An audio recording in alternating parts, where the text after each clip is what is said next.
E para nos ajudar a perceber melhor este tema, junta-se agora em direto via Zoom Leonídio Paulo Ferreira, diretor adjunto do Diário de Notícias. Leonídio, bem-vindo ao Fala Portugal. Tal como acabamos de ouvir, a tensão entre a Rússia e a Ucrânia continua a subir de tom, mas até onde poderá ir e que impacto poderá ter? Bem, quando há demasiadas ameaças verbais e demasiadas linhas vermelhas a serem impostas de um lado e do outro, é muito fácil uma faísca lançar o fogo numa situação que já por si é explosiva. Eu recordo que estamos a falar de uma guerra que pode acontecer, mas na verdade há 8 anos que existe guerra na zona leste da Ucrânia, na sequência dos acontecimentos de 2014, em que o presidente da Ucrânia pró-russo é derrubado.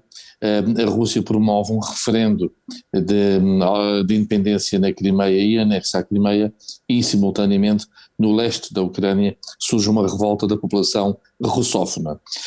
Este aspecto da população russófona é aqui muito importante. Nós estamos a falar de uma Ucrânia que é um país enorme, mais pequeno que a Rússia, mas claramente um dos maiores países da Europa e um país que apresenta uma grande diversidade do ponto de vista linguístico. Ou seja, há regiões no Ocidente que falam claramente uma língua própria, o ucraniano, uma língua eslava como o russo, mas própria, e há populações no leste e no sul que falam russo. Essas populações sentem-se muito mais próximas da Rússia do que a população do ocidente da Ucrânia.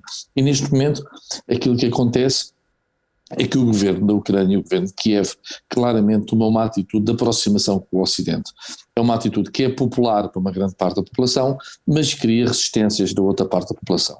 Ao mesmo tempo, isto vem a somar-se a um contexto geopolítico muito mais amplo, que é o facto de, desde o fim da União Soviética em 1991, a Rússia estar a perder aliados, ao mesmo tempo que a NATO se vai expandindo para leste. Relembro que a NATO hoje inclui vários países que eram do Pacto de Varsóvia, inclui inclusive 3 repúblicas que faziam parte da União Soviética.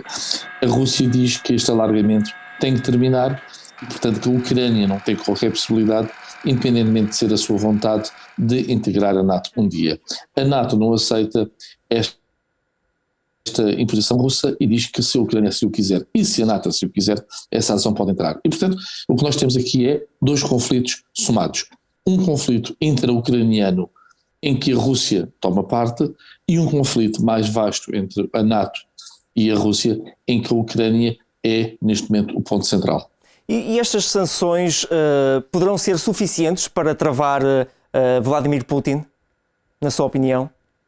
O problema das sanções tem a ver com a dimensão da Rússia e com o facto da Rússia ser uma grande potência. Ou seja, já houve sanções a líderes de outros países, como ao líder venezuelano, também ao líder da Síria, também temos Roberto Mugabe do Zimbábue, mas nada que se compare com impor sanções pessoais a um líder de um país como a Rússia.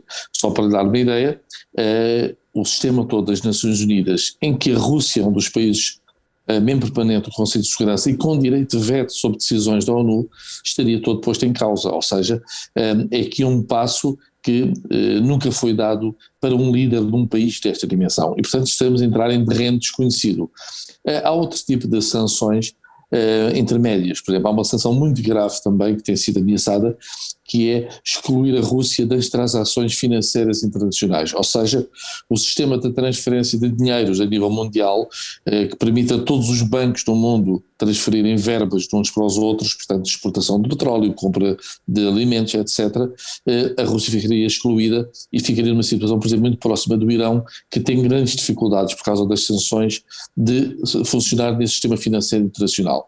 E depois há as sanções mais clássicas, que foram aliás impostas depois da Rússia ter anexado a Crimeia em 2014, que foi sanções como proibir várias exportações da Rússia. Essas claramente não tiveram impacto e a Rússia passou à frente delas.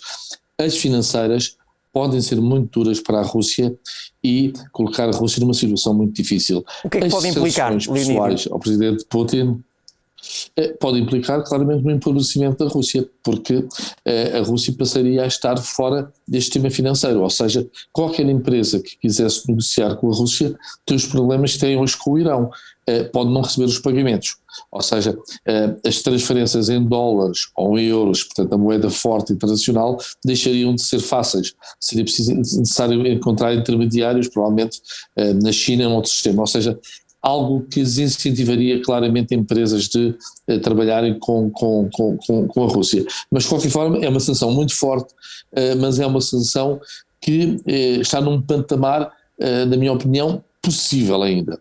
As sanções pessoais a Vladimir Putin trazem todo este conflito para um patamar completamente novo. Como eu digo, não há memória de sanções, é um líder de uma potência com a dimensão da Rússia.